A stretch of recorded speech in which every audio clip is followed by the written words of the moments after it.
What's up, guys? Dan here, bringing you episode number 4 of Vana Talk. Now we have a special guest today. His name is Ruaumoko. He has some dope Final Fantasy 11 guides out there on YouTube. I had a lot of fun with this podcast, this episode. So I hope you guys enjoyed. Thank you for joining me again, and I hope you like and subscribe the video. See you guys later. Peace. Start the episode 4 of Vana Talk. We got a very special guest here. We got the job guide guru from the tubes, Rua. Welcome. Yeah, man, introduce yourself.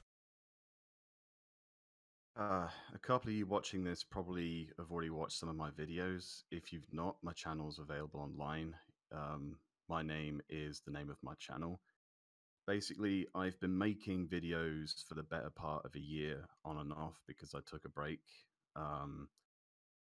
I've covered everything from general job guides to editorial videos on content and even just some random banter from link shell events. Nice, man. Yeah, let's get to learn a little bit about Rua. So when did you start the game, man? Started just after the Arturagon release. Okay, man, that's that was what, a long time ago. It's 2000. I want to say like 6, 7. Not too sure. But yeah. So right after the Arturagon release. Yeah. How long did it take you to get that first 75? And what job was it? Oh, I'm curious. Well, funny enough, my first 75 was actually Dragoon. Up soloing it all the way to level 75. Oh dear lord! Oh no, my! Seriously, if you were seriously, you were around at the Arturagon release, were you? Oh, absolutely. Also, I know you were out there looking for a party. Yeah. Well, it was just basically a case of me just logging on and waiting for like half an hour to an hour for a party invite. I'm like, you know what, this is stupid. So I did so as I do now, as I did back then, I did some digging and figured out, okay, how can I actually get things done solo or low man? Look, the Dragoon has got an AF helmet that makes soloing really easy. Of course, when Arturagon came out, the Blue Mage was also released. Right. So I got that to level 37. Mm-hmm. And then just took Dragoon all the way to 75, just soloing on Colibri. Oh First in my! Modern Woodlands, then in I know that I must have gone through so many meat mythical bobs, it was unreal. I mean, you couldn't get a party on Colibris as Dragoon? Like, Dragoons destroy Colibris. I mean, yeah, but stigmas persist, and they were still a thing back then. Yeah, Dragoons are a fucking meme, so. And I was kind of impatient back then. I didn't want to hang around for more than half an hour saying, "Oh, Rua, you should go and level Bard, do Corsair." It's like, no, I find that a bit dull. Oh, so, man. Yeah, that was my first 75. And to make matters worse, can you guess what job I followed that with? Puppet Master. Ding ding ding. Oh yeah. my god, I'm a god, dude. Holy shit. Yeah, seriously. Yeah. Although Pup back then, oh man, it was a broken mess compared to what it is now. I mean, now it's still not perfect, but crikey, back then they just had no idea what to actually do with it. I mean, we had no knowledge of how to use Puppet Master back in the day, and to be fair, like, just because we had no knowledge about it, we couldn't utilize it at all in XP parties. I mean, I did see Pups used a little bit back then in the Arturagon eras, but you had to be very coordinated. Yeah, you do skill chain with the what was it, the Ranger frame or whatever, the RQ ballista. You could do like a light skill chain with it, but.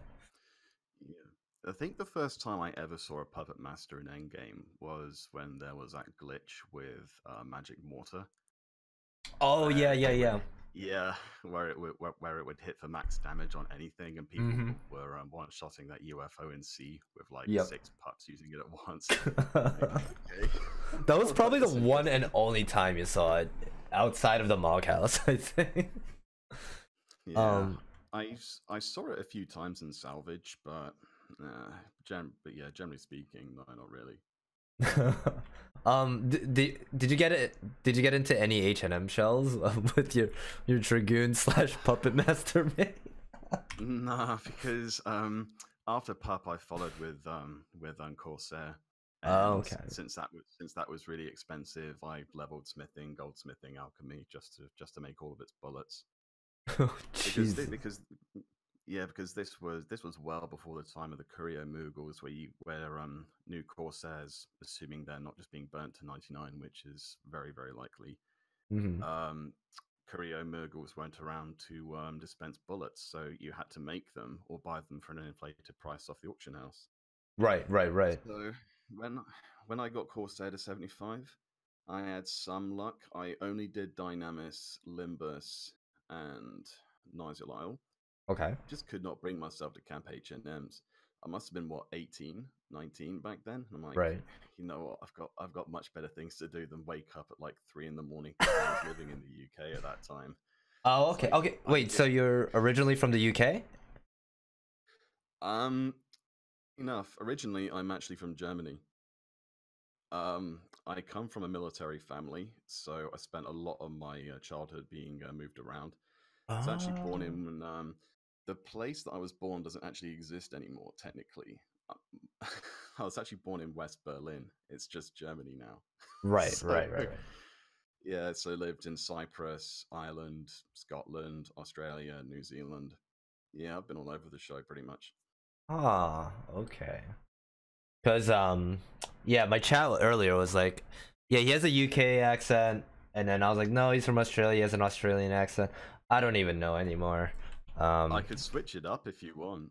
I oh, mean, like he just was. surprise me throughout the whole interview, man. It's okay. You could fuck with my head. That would be pretty interesting. Hmm. Yeah. um, Right then. but yeah, Sure the thing. Jesus Christ. Um, so you didn't do H&Ms at all. You did Limbus, Sky, Sea. Um, did you play throughout Wings of the Goddess? No, I got halfway through Wings of the Goddess and I said, you know what, this is stupid. That was actually the first time I took a break. Didn't complete Mm. Wings of the Goddess until about 2 years ago. I'm like, this is done. Just taking ages. What did Wings of the Goddess do? It took like 2 years to finish or something Oh stupid. no, it took like four plus, I think. It was something. It was astronomical because it pretty much finished when I might not be fully correct on this, but like it finished and then Abyssia came out like not too long after, type of deal. Because they were stuck. Yeah. They were in like an infinite loop, and well, before Abyssia, I think they came out with what was it, Walk of Echoes and Void Walker NMs and stupid little shit like that. The little add-ons that they had. I actually came back just after Abyssia got released. Now that I Okay. think back, yeah, because I saw the level cap go up. I'm like, okay, this might get interesting. The first endgame shell I ever ran, and I've only run about I think 2 of them Hmm. total in like my entire time in game. The first one was for MP weapons, and crikey, that just took so much out of me. I think the first guy we got MP4 was a ninja who got the Kanagi to level 85 and then just mysteriously vanished, as you do. Server transfer. Yeah, Yeah. server transferred properly. I don't even know where he went, and honestly, I don't give a damn. I did at the time. I was livid, but Right. yeah, I was back then. And then the next one was okay. I can't. Right, I should have known not to actually trust this guy. So the next one we made was the Armageddon for me, and that Hmm. made everything a lot easier. Just go around wildfiring everything.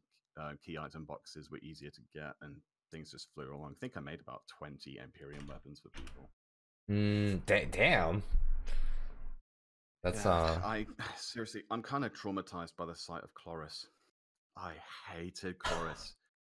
Every Verathragna we had to make was like, oh god, can we please just can you please just do something else? It's just like this thing requires a stupid amount of pop items. I mean, I've been multi-boxing. I've been multi-boxing ever since, you know, the 75 era. So I multi-box all my weapons in Abyssia, dude. It was pretty depressing. I got pretty emo. I made Verthragna, Yukon, uh, Masamune. It was very depressing, dude.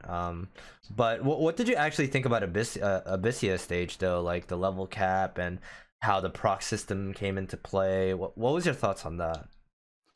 Well, I thought it was a really good idea. I know that people at the time were, well, a good few people were not really happy with it. Oh my goodness, all of my relic weapons are now redundant. The level cap's going up.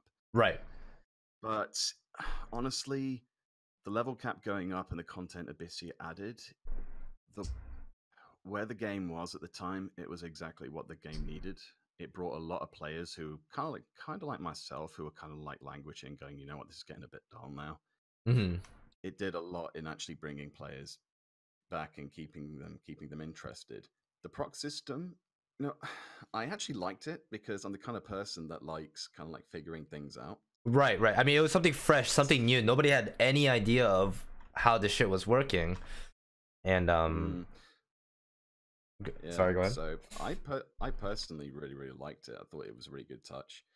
I like the fact that they stopped at level 90 because from there you had Void Watch and then you had Walk of Echoes, all the content afterwards. Right. I think they knew exactly when to stop the Abyssia expansions because 3 zones was just about right, I think. And above all, it gave the development team a lot more room to maneuver, to move and actually kind of change things up from there. Right. Because, I mean, you've spoken to the guy who's on Nasomi, right? Yes. That was the last episode last week. Indra, was it? People, I never liked 75 cap. I'll be really honest with you. People say, "Oh, it was so hard. It's so hard." Look, I don't really equate hard with being fun. Right. Yeah, sometimes I want it to be. I mean, I like a challenge. I really do. But I don't like it being so rigid to the extent that you have to do this, you have to do this, it has to be this way. Oh, these jobs mentioned Dragoon and Pup not getting parties and party invites and all that lot. Right. I didn't really like that. Well, in the context of... Sorry, go ahead. Yeah, but in the context of level 75 content and the meta that was back at level 75, it made sense, so I couldn't really begrudge it. The level cap going up did a hell of a lot good for that. Well, the thing is, back then people were a lot more stubborn back then. That, and we didn't have a lot of knowledge of a lot of things, especially with the extent of knowledge we have now. That's why people were too afraid. I mean, it was more about being afraid and not being as efficient as we are now, with all the knowledge that we have. You know, like when Dancer came out, Wings of the Goddess came out, and Dancer's Blue Mages came out. I was running an H&M shell. Dude, I fucking used those new jobs. I was like, okay, fuck it. Dancer, they have steps. Oh, what's this? Stutter step? Lower magic evasion? Okay, I'm gonna bring it to Tiamat. And dude, we were fucking nuking Tiamat pretty fucking hard with stutter step. We had Blue Mages come to Oryu, solo the worms at Oryu. Like, it's all about taking risk, but people didn't want to take risks back then. And people were really gimp back then, so... Yeah, and... Yeah, I think that the people who are going back to level 75 cap on servers like Nasomi, Eden, and whatnot, they're going back there with the benefit of all the knowledge about game mechanics and whatnot that they've actually accumulated, going from 75 to 99. So the experience isn't actually the same, I think. Absolutely, no, it's not. I certainly do get the appeal for it, but it's not something you would ever catch me doing. Right. I don't want to take 30 minutes to fucking get somewhere. You know what I mean? Like, yeah, I really hated that as well. Jeez. I mean, okay, so when I talked to Slinky last week, you know, the majority of that community, they just enjoy partying and leveling and having friends around. I completely understand that. He says, I mean, if I remember correctly, the majority of it is not endgame. it's mainly the community of leveling and just hanging out and just chilling.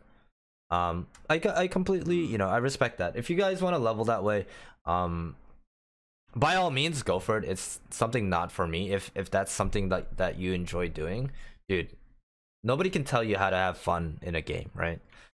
But like I said, that's not for me. I can't do that slow paced shit anymore. Yeah, but I do think MMOs are subject to a slightly different rule. If you're talking about single player console gaming, then yeah, there is like no way anyone can say, "Oh, this is the way you meant to do it."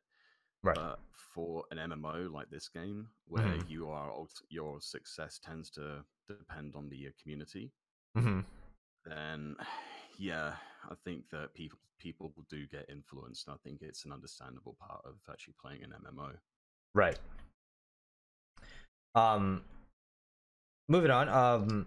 What inspired you? What got you started on making all these guides? What, like, did it just come to you one day like, oh, I'm gonna start making videos, or what was your influence on that?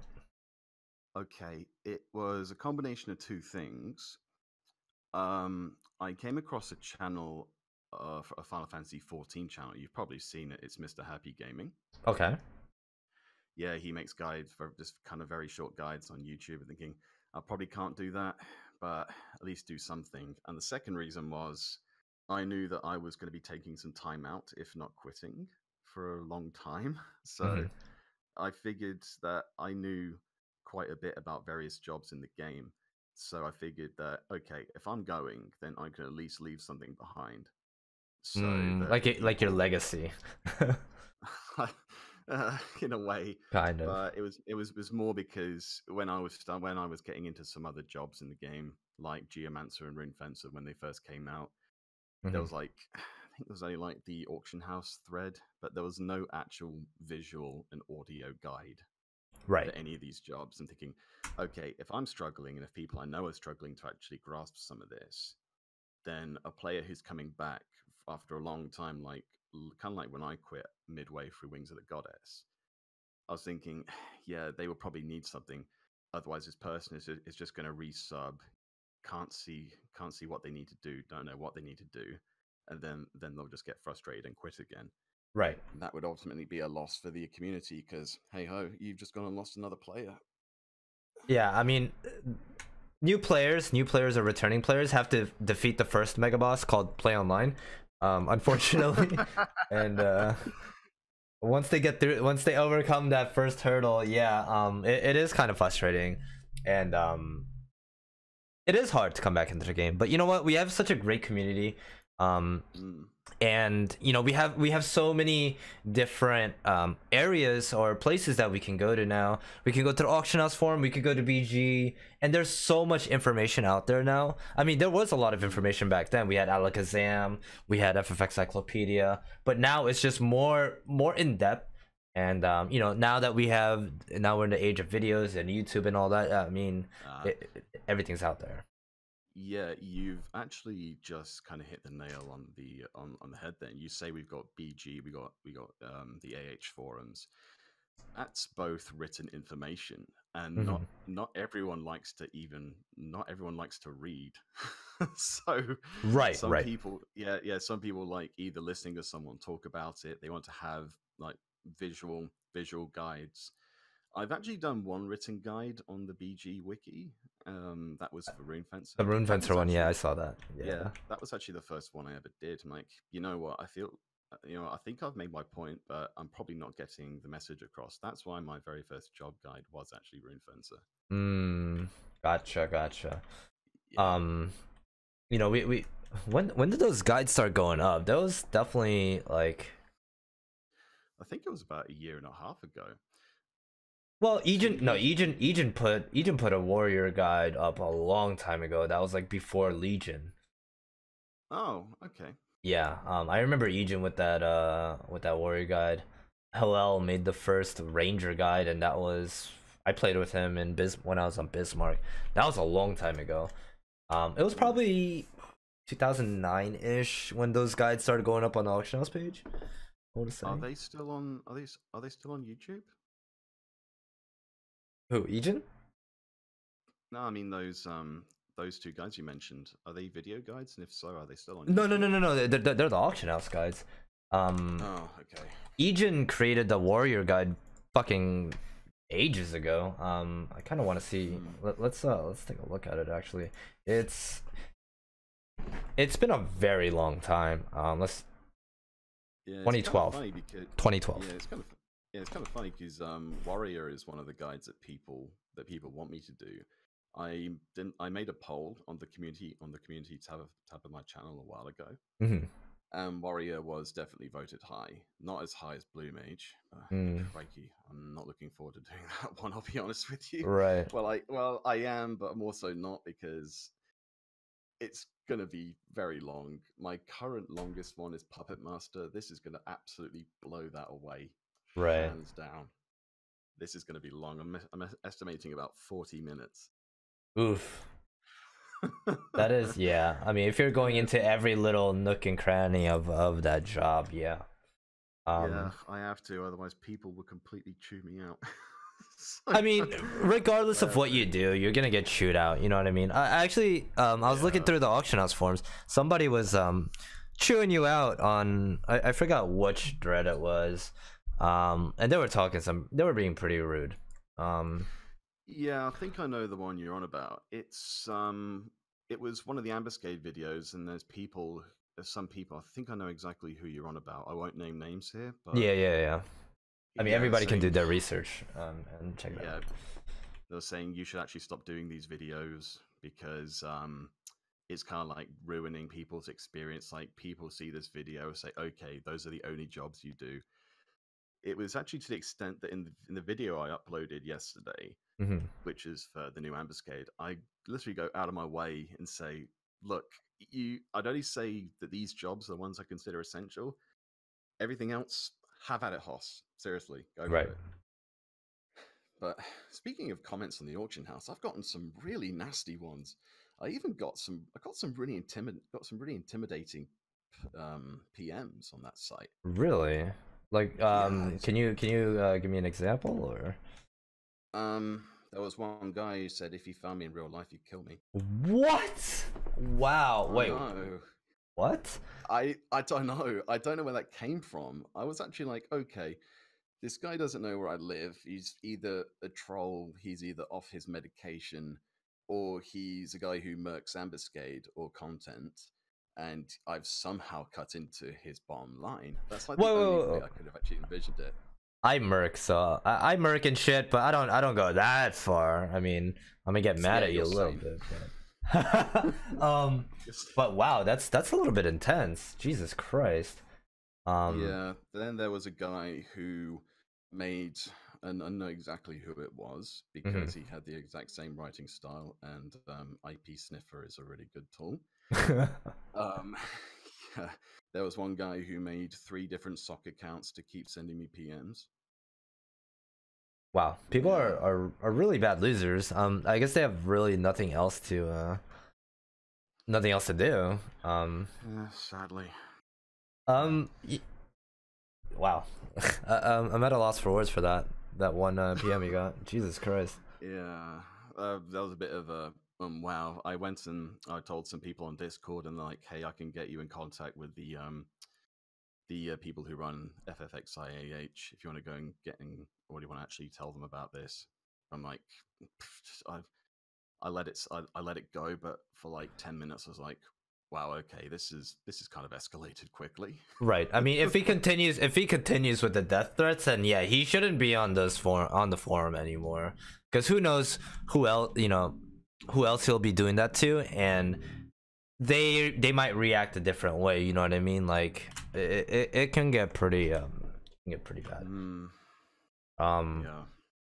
Like for me, I posted about my podcast, and I think I haven't seen anything around Final Fantasy 11, and we do have the community with BG and Auction House, but I mean, I've been doing Twitch for a while now, and I feel like we needed a place for people from Final Fantasy 11. Like, we need to just talk about it, and so people can kind of tune in and kind of voice their opinions too. because everything's done through, like you said, through text. Nobody wants to fucking read text sometimes. People are fucking lazy. Yeah, and now we're in the new era. It's 2019. We've Final Fantasy 11. All the information has been run through forums, right? Run through forums and all that. And I feel like we can bring 11 back and make it better, like with more people online. Yeah, I think that we can do our bit, but ultimately, it's a lot of this is going to come down to Square Enix themselves. Because right.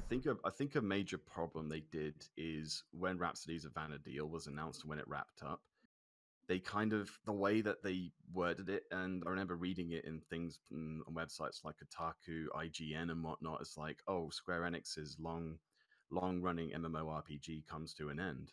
It's like that's not what actually happened, and I think people just kind of got the impression that, oh, it's completely shut down. Right. I've actually gotten a few comments saying, "Oh wow, this game is still going. I thought it closed." Oh yeah. Like, yeah. Square Enix themselves need to come out and just say, "Look, this game is still going. It's still being supported." Not sure how much more content, like substantive content, we'll get. Empyrean Reforge plus 2 and 3. I think that's a given. Right. I mean, they've pretty much confirmed that. If I'm not mistaken. Yeah, personally, my money's on it being done through a revamped version of Limbus. Limbus, okay, good. That's a pretty interesting speculation. Okay. Yeah, I think it's gonna be Limbus. Hopefully not fucking Abyssia again, please, baby Jesus, no. I can't do that anymore, dude. Yeah, well, if people wanted to see how strong Monk was back when Abyssia was a thing, yeah, oh, that'd be a really good way to show it. That was Monk's glory days, bro. That was their fucking peak, bro. When Victory Smite came out.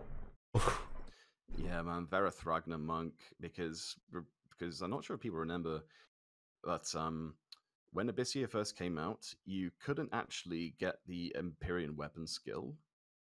Right. You had to have the 85. You had to have the 85 MP.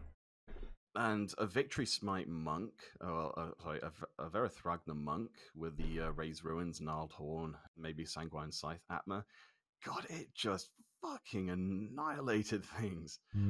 It's like wow. I would see these two monks just completely demolish everything, and everyone else is like, oh, okay, we're the cheerleader squad then. Go. Yeah, unless you had a Yukon warrior that was just doing Ucko Fury, and you just see things melting. Yeah, Yukon. What was it? Dragoon with Drake's Bane doing really high damage. Thief Evisceration. Ninja. Oh, Ninja. Yeah. Blade Heat. Yeah. Oh my lord. Dark Knight. I had fun. No, Dark Knight. No. My Dark Knight was in the Mog house, man. Everything on the mannequin. Nope. Yeah. Dark Knight was kind of. It wasn't an entirely dead job. I'm not going to exaggerate. It wasn't a dead job. But the addition of Drain 3, and especially Nether Seal, or Nether Void and Dark Seal, that was a really big help for the job, because in my experience playing it, especially compared to other jobs, it's really, really reliant on getting at least some kind of HP buff, especially if you're using a scythe. Because if you're using a scythe with the pieces of the Ratri set, if you time your weapon skill wrong and you get caught and you get hit with a monster's weapon skill, chances are you're gonna die. Yeah, but I just remember seeing Dark Knight after Dark Knight die and die and die. Oh, I've only got Last Resort up, but dude, Last Resort murders your defense. I mean, it floors it worse than Berserk, I think, if I remember correctly. Yeah, I think it's a 35% drop. I'm pretty sure. Okay, so you think Limbus will be the MP upgrades? Interesting. Yeah, I think it will be. Okay, I'm trying to rewind back to where we were. So SC kind of fucked up and said, kind of made it look like Ffxi was dying. You had a lot of comments saying that, you know, oh, Ffxi still running. I have that a lot too in my Twitch when I'm streaming. A lot of people are like, wow, I thought this game was dead. I'm surprised it's still running. I'm like, yeah, man, it's, you know, it's they're still supporting it. Now, what I think SC should do is up their PR game. Yeah, PR has never been SC's strong suit. I mean, Right. you only have to look for the controversies with Absolute Virtue and then the Pandemonium Warden. Yeah, the PW one was pretty bad. Yeah, you only have to look. You only have to look to that. Realize, okay, they don't have a really good lid on PR. And if you want to draw an example from another game, when Final Fantasy 14 came out, and they were just refusing to admit, okay, this is actually a subpar game, until someone else took over the directorship and said, okay, yeah, this is just not a good game. Right. It's just they don't really have their finger on the pulse of the people who buy their games. It's always just been need a problem. They just need a whole new team for PR. I mean, Yeah. they're putting it all on like a JP team, and they need to realize that it's not working, and they need to put a whole new team. Yeah, ultimately, it could be worse. It could be Bethesda. Oh, Jesus Christ. Yeah, yeah. Seriously, I was over at my brother's house a few days ago, and he still bought Fallout 76 despite all the misgivings. I'm like, this is probably not a good idea. Read around, and he was trying to get things like refunded, like his credit card details got released, and like it just. I told you, but anyhow, sorry, I'm kind of like digressing here. But No, that's fine. That's fine. That's fine. Oh, it could be worse. Ultimately. Oh my lord, that's funny. Did you actually see that SC has a new, or has SC bought another URL? They did. Okay, so it's I'm actually linking to you in Discord. It's play Ffxi. That's Square Enix. Square-Enix here. I'm gonna send you the link. This is they bought this I think either a month or two ago. You know, they have a little video on the top page. They have a little thing about trust and records of eminence, and there's a Twitch video of Dancing Fighter on there. And they bought this probably, I want to say like 2 or 3 months ago. So I thought they were gonna actually start putting in work, but yeah, this is something that they should have actually. Do you know off the top of your head how long this has actually been out? Not more than 4 months. It's been 2-3 months. Yeah. It's interesting. I wonder why they've done that right now. I mean, we were just saying we need them to actually let people know it's still around, but right. Feels like this stage that like a lot of the damage has already been done. I mean, honestly. It's okay. We have people like, you know, you and myself. You know, I'm doing the Twitch part. I have a pretty decent viewership, I think, for Twitch. Other than Mr. Happy coming in from 14. You know, you have your videos out constantly. But we do need more people to come out from the woodworks, because, you know, this game, the age group is 20, like mid-20s and older, right? Nobody under like barely anybody under that has played this game before. Yeah, it's pretty much the people who grew up with it. I mean, I started playing this game when I must have been about 18 at the time, right? I imagine. Yeah, it's basically the people who grew up with it, and getting younger gamers in. Well, that's the thing. Do you actually? I can't say this without. No, I'm not even going to try and be diplomatic here. No, go ahead. Would you? I just kind of have this idea that if you get a whole bunch of younger gamers to play this, it might turn into. Well, have you ever spent any time playing Call of Duty and being in one of their No, hobbies? but I know how the younger generation is. I played Overwatch for a bit. I've played PUBG, and it's toxic. I mean, we do have our toxicity in, you know, in our forums and stuff like that. Oh, for sure. Sure. But that's everywhere, right? But like the kids now, it's so bad. I definitely wouldn't want that community coming in. And to be honest, they wouldn't even last in retail now. you know, Ninja, you know Ninja, right, from Twitch. I do. He's been streaming Nozomi here and there. So you have all these little kids that come in, and sometimes when I'm streaming and he's streaming, they'll come to my channel and be like, "Oh my god, look at this game." If they do end up buying the game and trying it out, they won't last over a month. You know what I mean? Like, it's... Yeah, I mean, I think God, I must sound like a really old man saying all this, but kids these days probably won't have the patience, or even just like a slight amount of patience to learn. Okay, this is how things work. Right. They expect everything to kind of be given to them. I should probably just stop here because I really do sound like I'm like 20 years older than I actually. Well, it's society has changed a lot, and back in the day, yeah, you were still able to buy gil and stuff like that, but how society has changed and how gaming has changed, it has become really pay to win. You know what I mean? A lot of these games are pay to win, and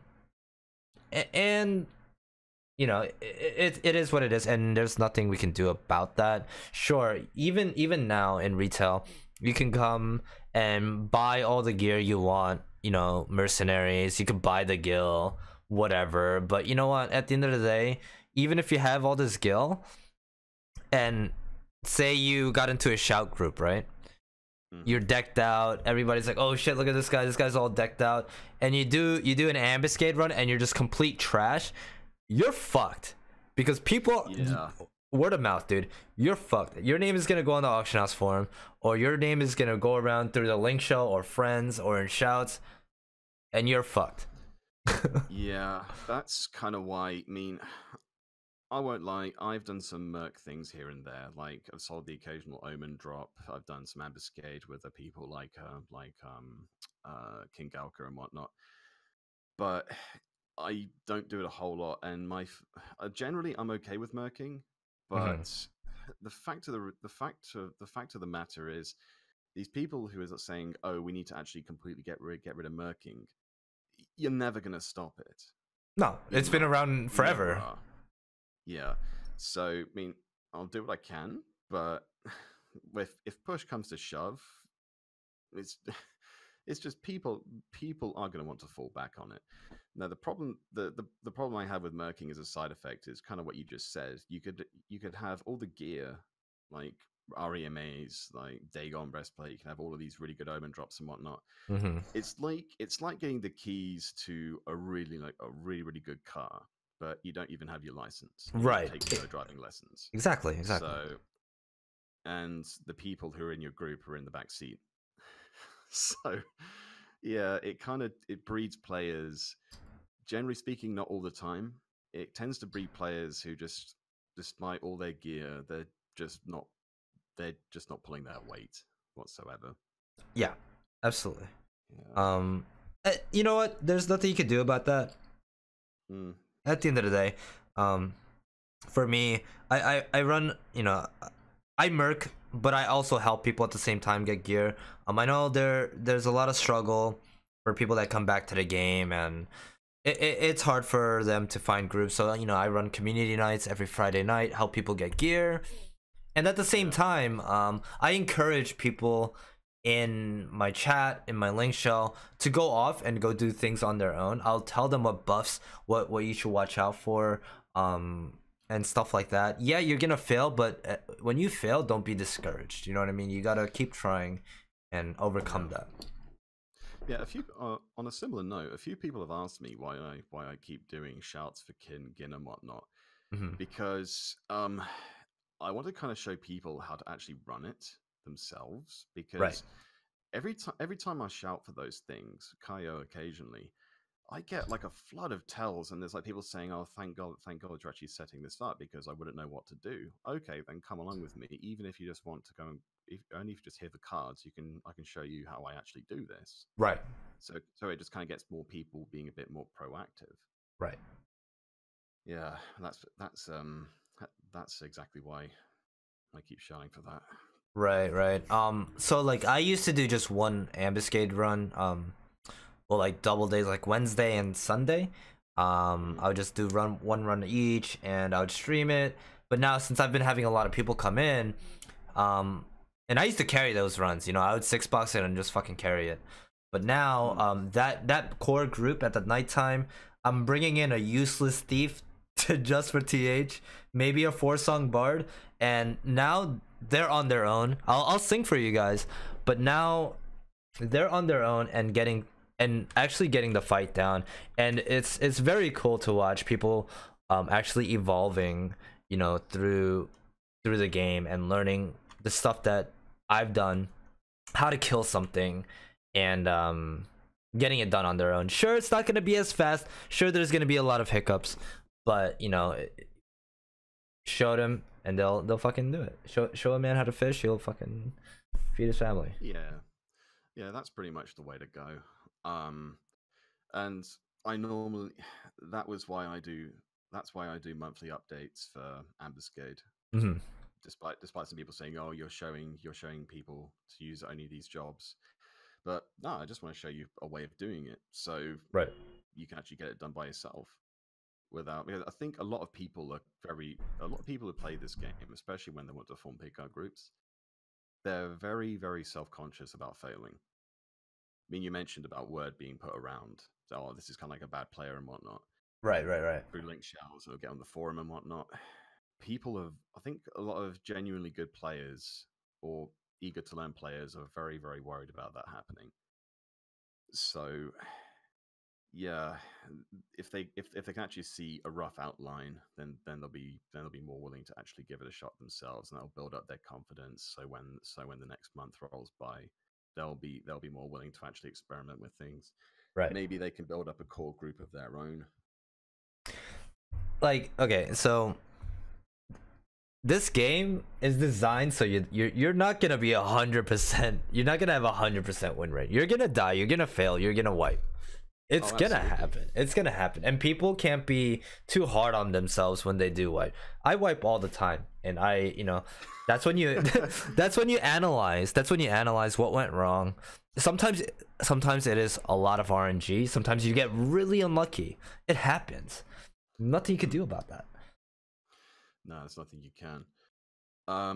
Honestly, if maybe I should just keep the clips of the guides I do for where things actually go wrong, because that might actually be a pretty good comedy video. Oh, absolutely. Do a. I'm not sure if people think, oh, he must do everything perfect first time. Nah, not quite. Nah, I fuck up a lot. It's just you don't see it half the time. Right, because it's off in the darkness where you don't show anybody. I mean, unfortunately, I'm streaming it live, so people see me fucking up or dying to dread spikes. So I mean, I have a lot of those mistakes. Oh man, if there was like one thing I'd want to change, no NM in this game should have that fucking spell. Dread spikes. Sorry, I'm kind of going off on a bit of a rant. No, it's fine. It's fine. I fucking hate that spell. It's just irritating. It just punishes you for actually being competent and good. Yep. It's the most enraging thing, because you know, one attack round will fucking get you instantly killed, and you're just like, what just happened? Hello? I couldn't even turn around in time. Yeah. Fuck dread spikes. Dread spikes and amnesia can go eat a big pile of dicks. Amnesia I can live with. Dread spikes screws over any job. The only job it doesn't really punish that hard. Well, Ranger is the only Ranger and Corsair. Yeah. Corsair, but Corsairs tend to melee, and they melee a lot, so I see cores suiciding into that constantly. But Ranger don't have to worry about dread spikes. Yeah. Okay, so moving on. You know, we had the update yesterday. We had the new ambuscade changes. We had the red mage changes. Yes. Now, I know you sent me a tell like right away. You're like, the end spells are nutty. Hit me with everything about red mage right now. What you tested and the update notes. Yeah. Hit me with it. Okay. Well, the people that are watching this, you can actually consider this a preview for a video which I will be doing in the coming days, because I always make another monthly video for each round of job changes. Red Mages is probably the biggest job change update I've seen for quite some time. They changed a lot and for the better. Okay, let's start with Saboteur. Before the update, Saboteur was like a one-off ability. You would use it, you would use an enfeebling magic spell with it. The effect of that enfeebling spell would be increased quite a bit, and yeah, that was pretty much what it did. Now, post-update, they changed Saboteur into a stance ability of sorts, in that Saboteur now lasts an entire minute, and every single spell you cast while Saboteur is active gets the enhanced effect. It's really, really strong.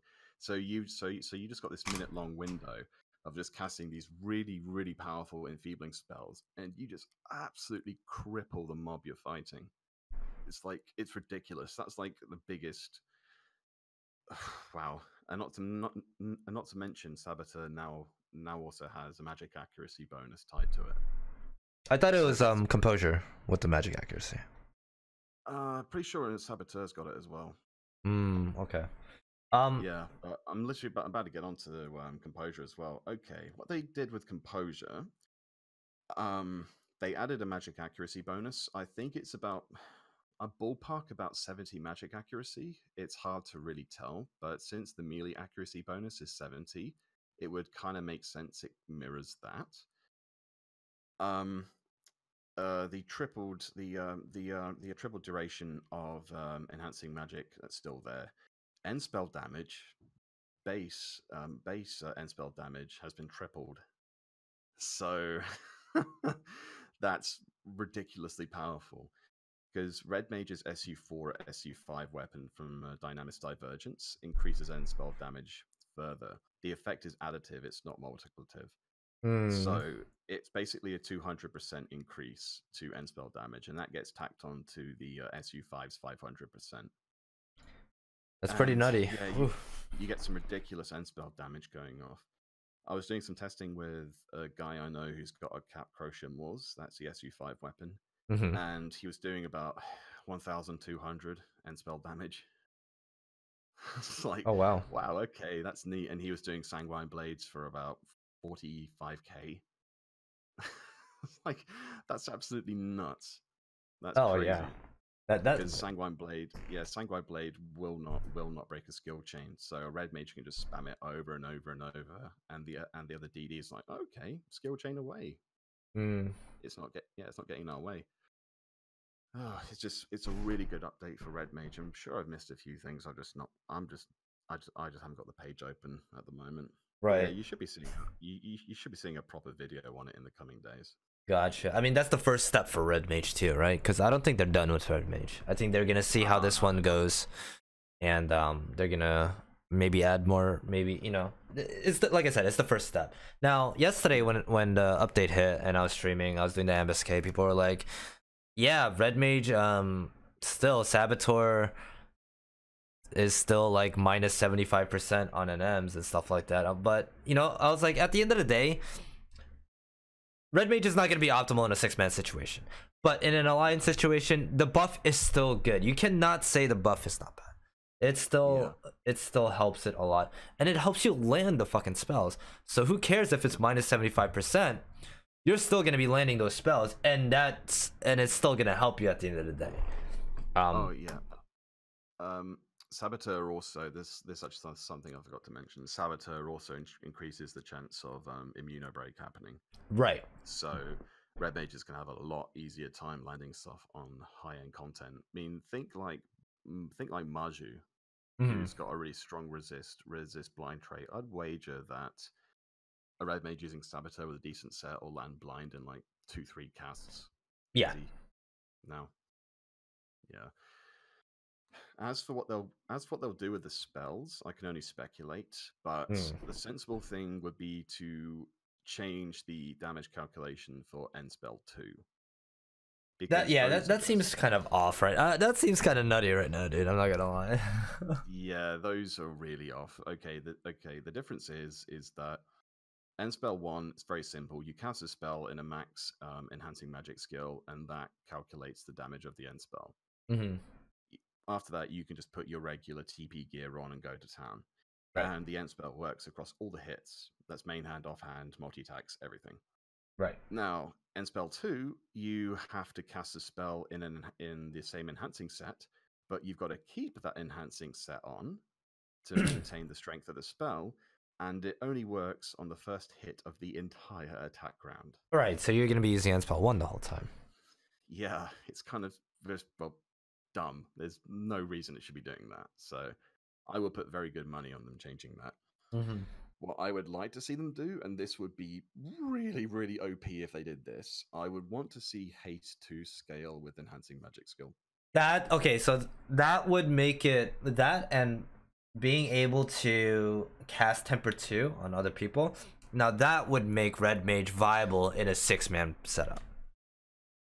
Temper 2 on a mythic using DD, they would go mad for that. Oh yeah, absolutely. I mean, I was even speculating that Red Mage is getting a job ability like Pianissimo on Bard, and every however many seconds being able to cast spells like End Spell or Temper 2 on somebody. That would have been pretty nuts, and that would have been able to put Red Mage in a 6-man situation. I knew it wasn't gonna happen, but I was hoping for it. It is what it is. Yeah. I would like to see them add some other spells, like spells that we actually have in game. It's just that red mages can't use.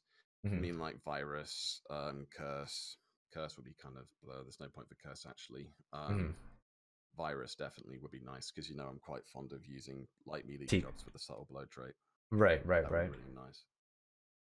Yeah. Yeah. I mean, at the end of the day, the updates that happened yesterday for Red Mage, it's definitely a huge step forward, and I'm actually really happy about it. Now, what you said about the haste 2 scaling with enhancing magic, now that would be pretty nutty if you can somehow get maxed enhancing magic and just cap your haste with haste 2. That would be kind of broken, but you know what? I don't know. I think it's also kind of, now that I think about it, it would be good for like content where you don't have a bard, but if you do have a bard, I mean, in Dynamis, we have a red mage dedicated to doing a haste 2 rotation, and the bards in the melee parties only have to do honor march to cap the magic haste. Right. Which you would use honor march anyway, because accuracy, attack, and all that jazz. So it would kind of make it a little bit redundant. So, not sure. It would be nice, but I can't see it doing that. That's kind of like a pipe dream, I guess. Yeah, absolutely. Now, for the second part of the update. The upgraded ambuscade weapons. Now, okay. They took one of the most broken jobs in the game and broke it even further. Now they made that ambuscade sword available for Corsair and added another 15% damage to Savage Blade. What incarnation was SC thinking? Yeah, SC's kind of got this thing for Corsair.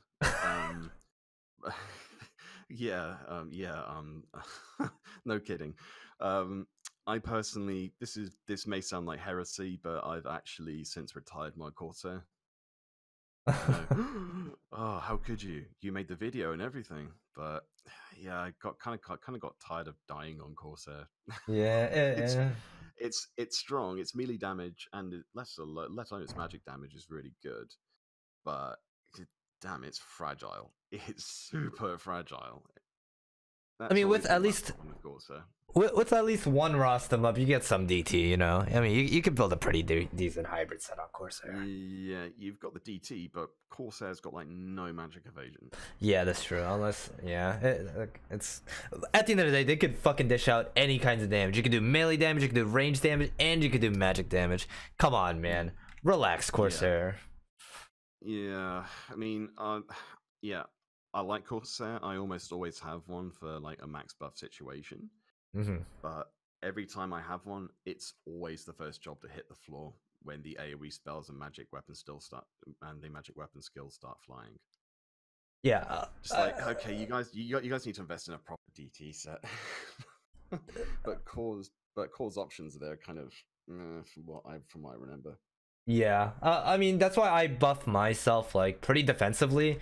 So my bard would do March, Madrigal, and then maybe a Carol depending on what I'm fighting, and then I would do like Indie Attunement or Indie Vex or Indie Fade, and then Geo Frailty. You know, it really depends on what I'm fighting, but at the end of the day, Corsair is just so broken. What other weapons are pretty broken? What do you think? I can tell you that I was doing some testing with the Ninja Katana yesterday. The enhancement to Blade Coup.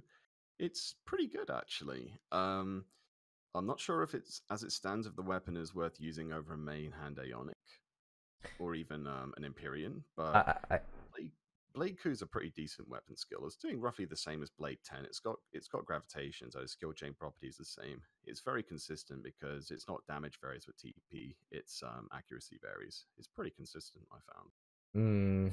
That's I mean, I'm interested to see where that goes. I mean, the ambuscade weapons aren't supposed to trump Rimas, right? They're meant to be just slightly below. Right.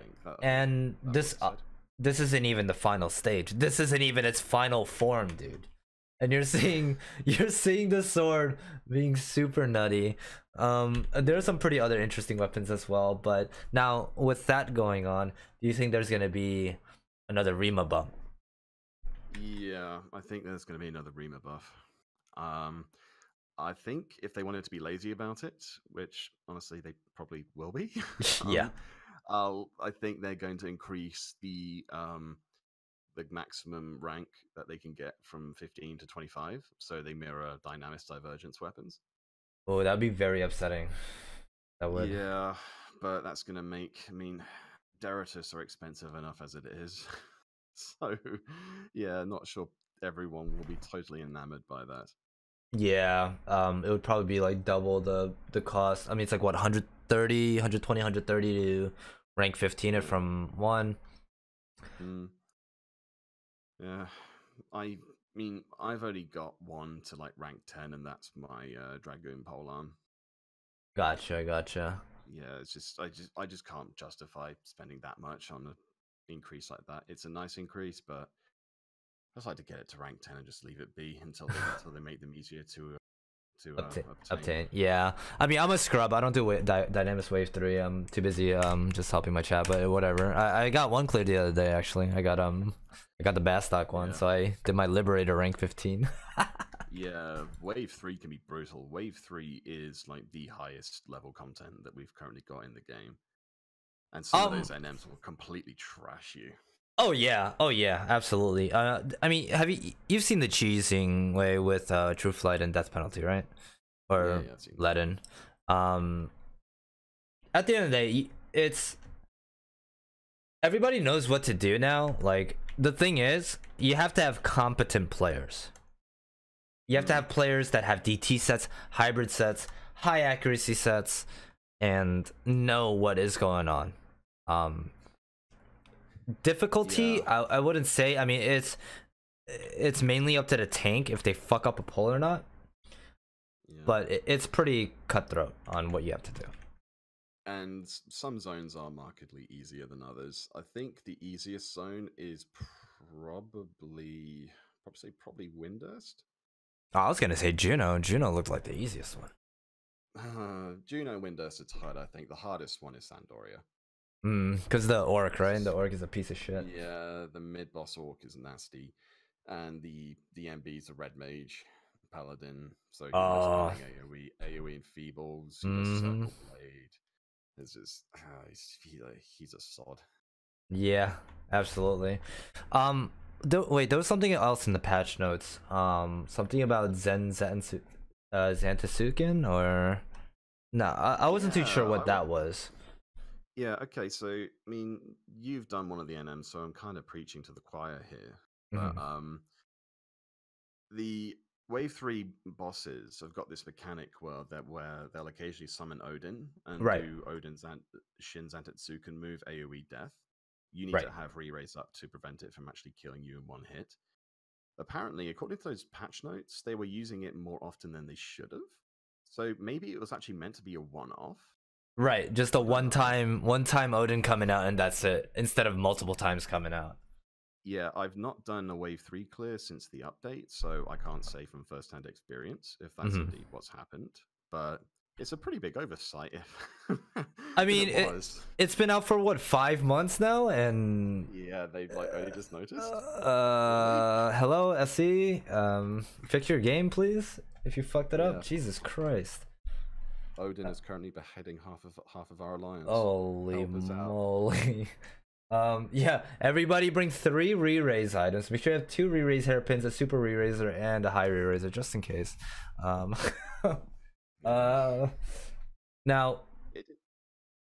sorry, go ahead. Yeah, it did seem a little bit odd that it was being used multiple times. Right. Yeah, I'll find out soon enough if it is indeed a mistake on their part.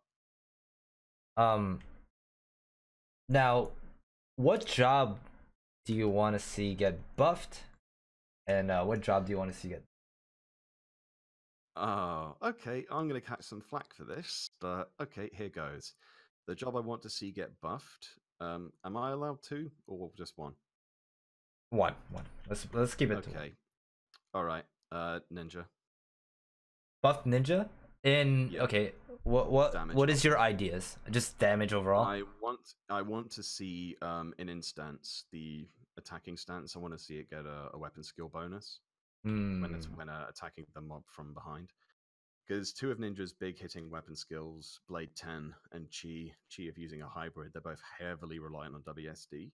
Ninja's got some decent WSD gear, but it needs more. I struggle to break 35k 10 Blade 10 on anything major. It kind of really hurts. That hurts the job a lot. I would like to see that. I'd like to see Ninja finally get San tier enfeebles, like Jabaku-san, Hojo-san, etc. NMs in the game have it. There's absolutely no reason a Ninja main. Right. Maybe just retroactively put them into like a job point. Right. I would like to see that. What else would I change about Ninja? I would add a Shuriken that has better stats for meleeing. I use Sekai Shuriken, which is attack, store TP. Right. That's from the Galco, right? Archangel Galco. Yeah. But yeah, Ninja needs a little bit of a hand because as it stands, the other jobs with the subtle blow trait in high amounts, monk, dancer, pretty much any other DD that subs in and uses enough gear to get there, they all kind of smoke a Ninja for damage. Ninja can do some good damage when it's fully buffed, but I really notice it when I go from like Ninja to monk or something. It's really, really noticeable. The job that I want to see nerfed, Corsair. Summoner. Okay, yeah. I know, controversial. I knew that I was going to get some flack for it, but I think that Conduit needs to be toned down a bit. I think it should set it should basically do what Fly High does for Dragoon.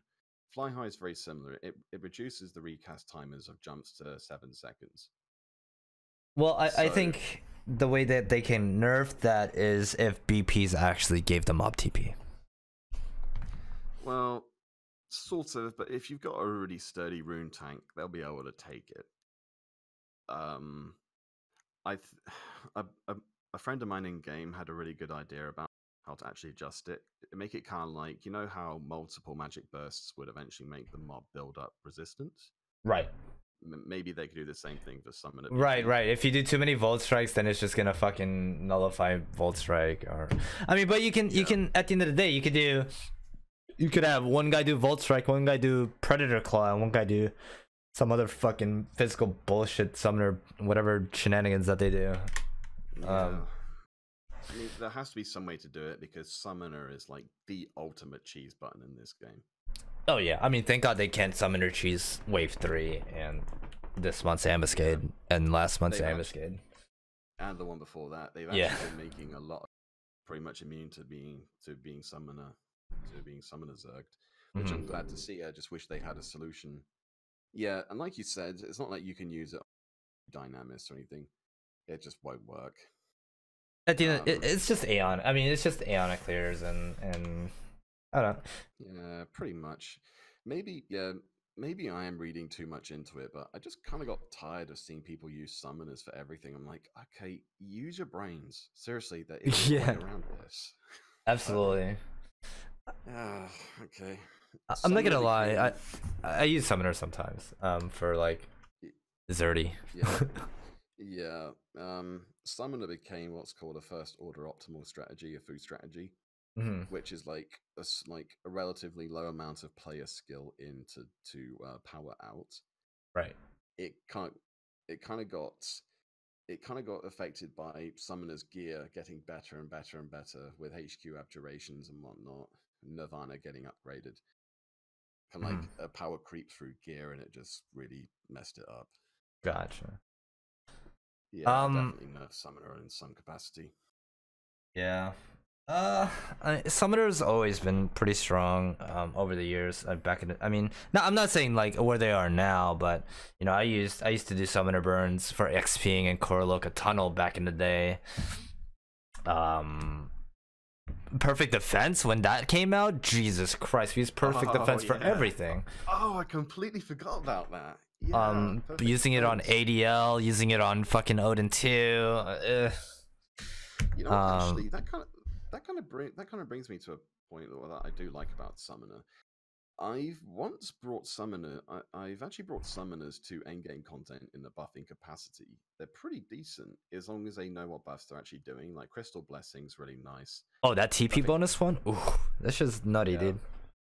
yeah, they're the only job apart from Bard that can do an AOE shirt. So, Yeah. which a lot of people tend to forget. It's like, oh, say like we get the glassy thinker and omen, like, oh no, we're in trouble. Says no, we're not. You just need to use Titan's ward. Okay, which one's that? I'm like, oh dear, if I have to tell you, Then you should you probably employ that don't know job. it. Yeah. I actually used when the second tier buffs came out for summoner, um like the Scherzo one for Titan, so the second tier buffing stuff.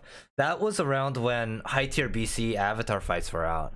And I was actually using that, so we would drop shell, we would use the Scherzo, the Earthen Ward or whatever, and that's how I killed my high tier BC avatar fights when they first came out. It was actually pretty interesting. Yeah. That's the only reason why I leveled summoner back then. But Mm. but you know what? Let's start getting into the Q&A. Do you have the Twitch open right now, or? Nah, not right now. All right, give Should pop me 1 second, and then we're gonna do the Q&A. I'll be right back. Yeah, likewise.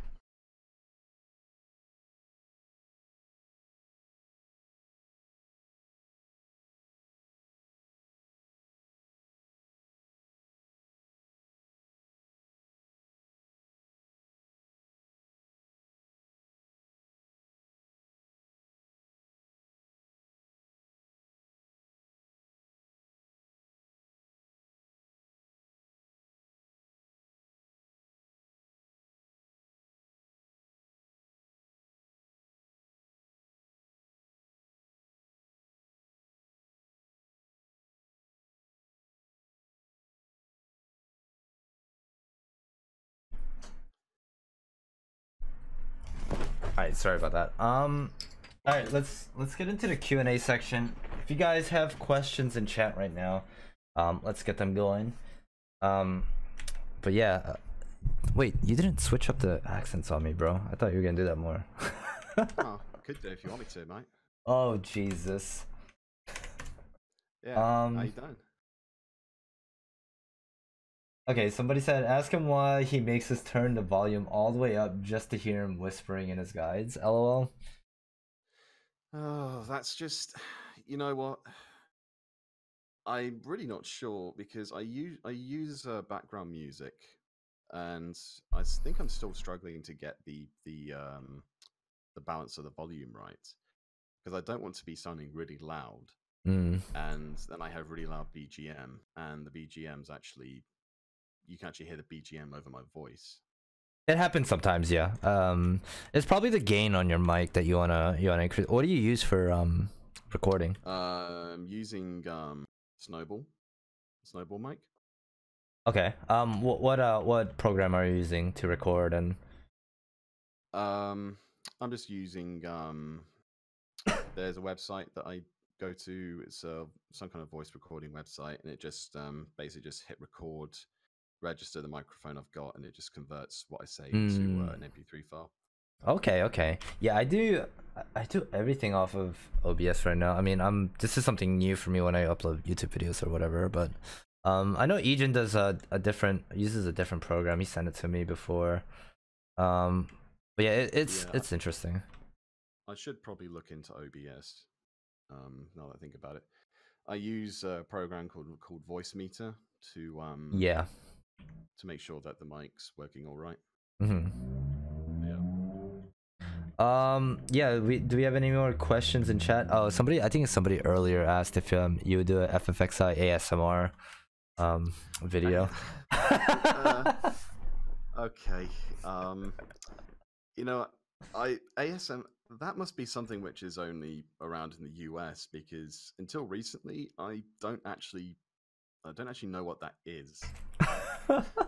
No, seriously. I have no idea.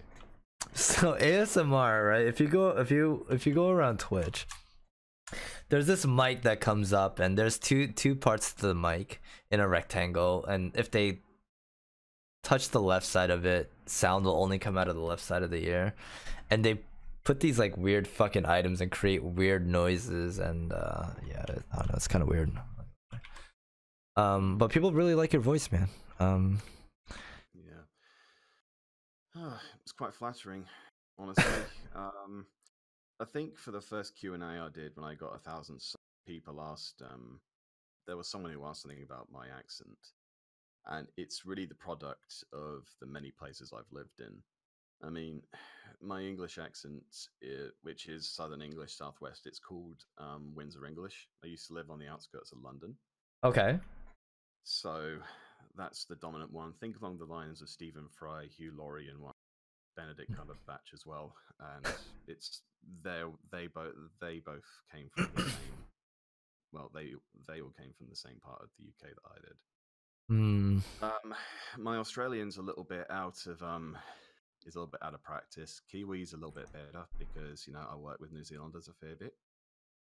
And now the New Zealand is basically it's higher pitch basically, and very, very loose. There'll be some words like, "Oh, that's sweet as, bro," or "Oh, that's choice, cha, yeah, real good." "Oh no, nah, man, all good."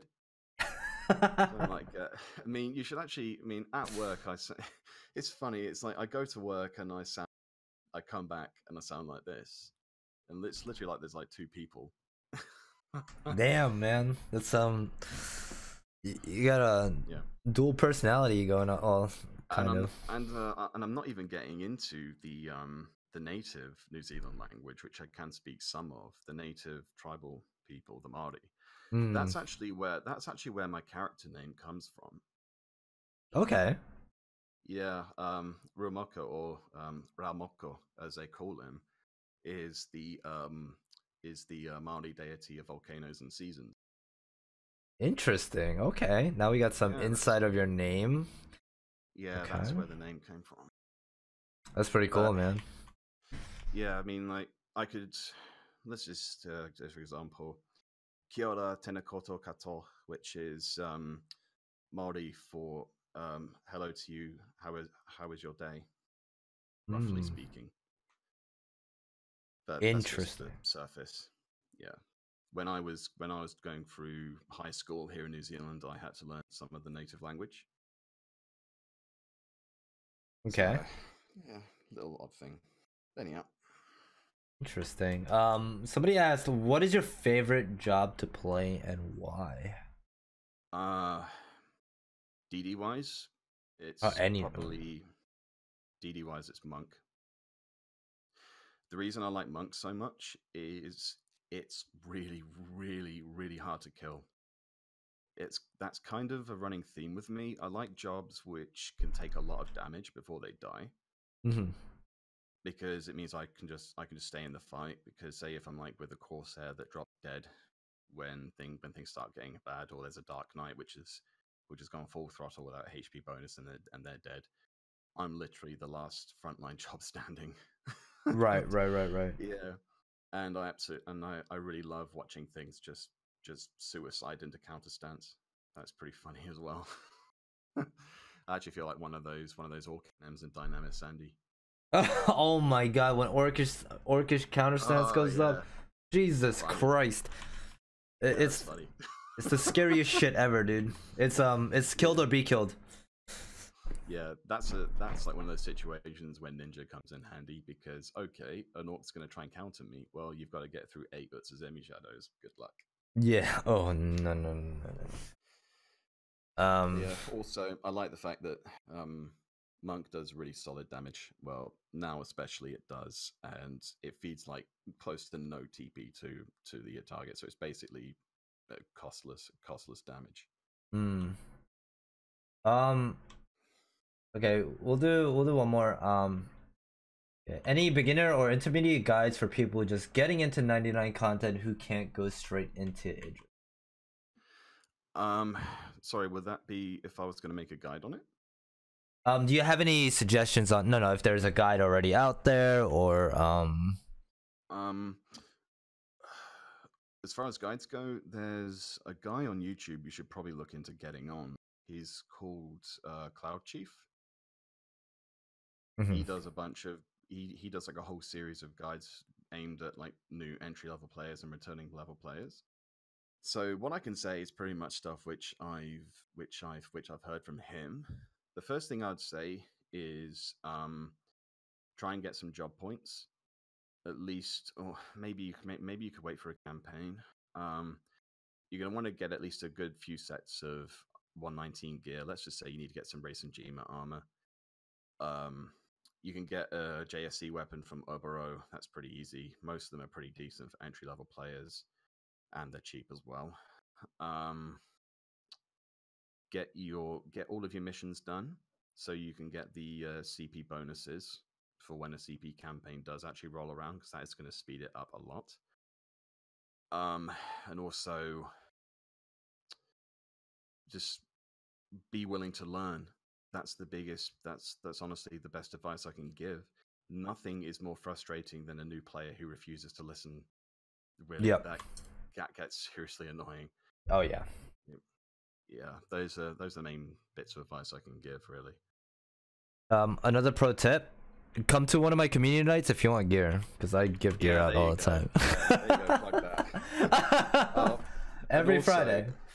Yeah, on the note of Race and Jima armor, I pretty frequently, about 2-3 times a week, probably late in the evening, given my time zone compared to mostly everyone else. Right. I do occasionally shout to get people free armor from Race and Gema tier 1s, because I can solo pretty much all of them. Right. And some of the tier 3s.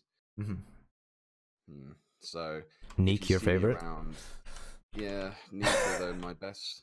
I've actually soloed all 3 of them. Really? Yeah. Interesting. Neek, the best job for killing Neek is Dragoon. It's not even close. You can absolutely crush him on Dragoon. Maju, it was Ninja, because I was just rotating Kuriyami, Ichi, and Ni, blinding him, and then just going to town on him. It took a long time though. I almost timed, but after the update now, I'm honestly tempted to try it with Red Mage Sub Ninja. I think that'd be a lot easier now. Yeah, I mean that would be pretty interesting to actually watch. And Yakshi was just me going berserk on Warrior. Right. SPs and everything. Just kill him before he becomes a problem. I mean, now you could do like a Red Mage exhibition with the new shit that they got. They could actually land fucking Enfeebles and, you know, do the new age of Vesta that somebody's constantly asking me to get. You know, but with melee. Yeah. Oh man, Avesta, the only player in the game who SC actually named a piece of armor after. I thought that wasn't actually. I thought there was lore to that. Now, no, I'm pretty sure it was Avesta, because come on, that was just too convenient. It's a pair of it's the gauntlets, right? Yeah, it's gauntlets, and they had like all of Red Mage's key stats on it. I'm like, come on, that can't be coincidental. That has to be That That has to be a enfeebling and all tribute. that. Enfeebling, enhancing, healing, elemental. It's like, come on, that nah. One attribute, two, maybe four. Nah, that's a tribute. Pretty much. But yeah, yeah, man. I would definitely like to see some new red mage stuff coming in, and you know, I'm give me about 2-3 days, and I'll have it up because it's going to be part of my usual monthly update video cycle. And I'll just go and throw a whole bunch of that footage in there. You'll get to see if I do indeed solo Maju on Red Mage. I want to see some more deaths in your videos. Or like a compilation. Yeah, a compilation of all the times I completely fuck up and make a complete fool out of myself. Just so you say, look, I make mistakes. I'm not perfect. It happens. It happens. That's the biggest thing that people have to realize. You're not, like I said before, you're not gonna one-shot everything, man. It's not gonna happen. People make mistakes. You live and you learn. Yeah, I'm not Saitama.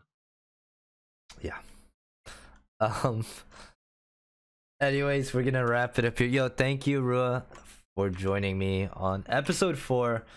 I had a lot of fun. Did you have fun? I enjoyed it. We talked about a lot of cool things. We talked about the update that just happened yesterday. Is there anything you want to say to chat and the people that are going to be listening to this in the future? Yeah, don't worry. That Blue Mage guide is coming. It's going to take me a while, but you will see it. I have not forgotten it. Don't worry. Because people, I must get like 2-3 people every other day just sending me tells, hey, when is it coming? When is it coming? Like, it's just, I've got a job to do in real life as well. Come on. But yeah, that's about it. Yeah, I had an absolute hoot here. If you need, if you want to hang out again sometime, just drop me a line and I'll see what I can do. Oh, absolutely. I have an episode coming up soon. We're gonna get like a bunch of people together, and we're just gonna have a lot of fun with it. I'm trying to work on these podcasts. You know what I mean? I'm trying to get somewhere, but I think we're at a good start. Rua, thank you so much for joining me today, and thank you for a great time. I'll plug you in at the end. Just actually, can you DM me your links? Oh yeah, sure. Your YouTube links and stuff like that. But yeah, we'll do. Chat, let's get some claps in chat for Rua, and we're gonna take a little break and we're gonna go back to our mainly scheduled